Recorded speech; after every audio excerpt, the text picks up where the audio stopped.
Okay, so once we got the stances going, the next thing is to move, because obviously we don't want to just stand there.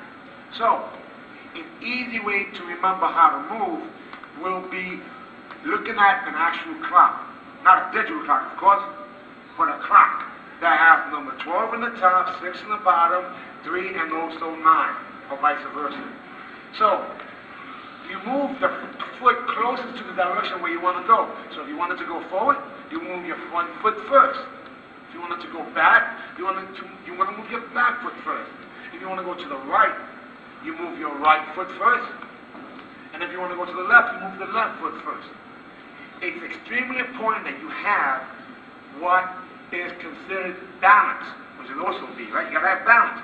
But without balance, even if you make contact, you will end up falling. And that's not a smart thing.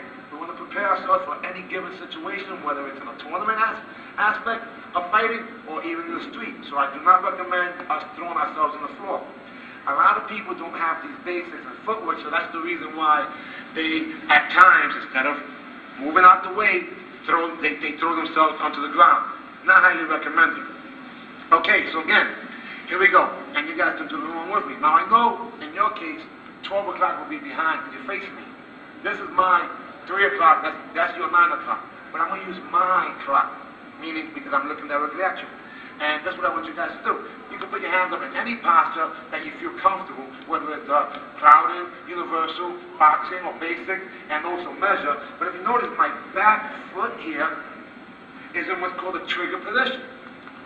In order for you to be able to move at maximum speed, you will have to eventually get into what's called a trigger. You can go from a flat foot position, but before you can actually move or any type of speed, you will have to eventually get on your toes. So if you start there, then it will definitely help you.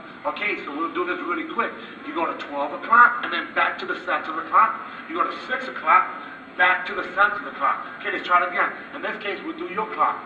Come towards me, 12, and then back to center. I'll go towards you. 6, and back to center. Okay, now I'm going to my 3 o'clock, okay, which is your 9 o'clock. Ready? You go over to the side, and then back to center.